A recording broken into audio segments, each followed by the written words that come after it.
Just when you thought it was the anniversary of her greatest failure, Liz Truss is back again. She's going off to America to address a conference with Nigel Farage and Trump, the conservative, some sort of conservative conference.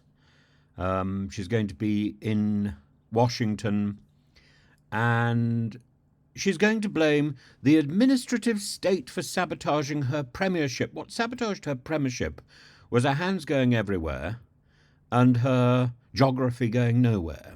What sabotaged her premiership was already evident when she was Foreign Secretary and didn't know where Rostov-on-Don was. What sabotaged her premiership was her stupidity. And, as I say, the hand jobs. It doesn't matter how much she practiced, she was still awful. And she still looked like and behaved like a has-been from Thunderbirds.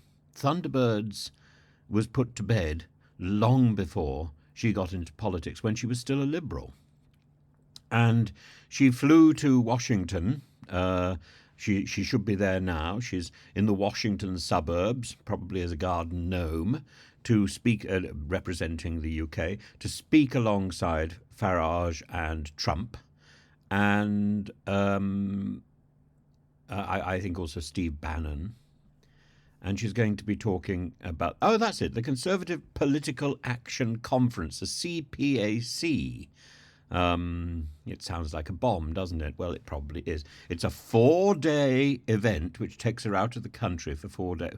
I suppose we should be flying up flags. We should be rejoicing that she's not here. But she's going to be embracing the problem of the deep state.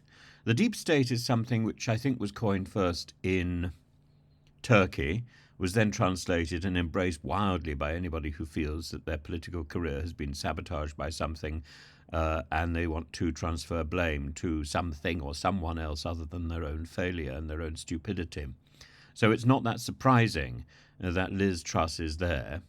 It's not that surprising that Nigel Farage, who abandoned his political career to take a role on a media channel, or indeed Trump, who lost the last presidential election, is trying to effect a comeback in the face of quite a lot of charges and court cases, which may be which may be legitimate and they may be entirely spurious. It doesn't really matter, but there's a lot of noise, a lot of chatter, and therefore one must assume there's a lot of people who don't want him to succeed. And there is no question about who is the most charismatic in that group. It's Trump, closely followed by Farage. What on earth Liz Truss thinks she's doing in that company is extraordinary.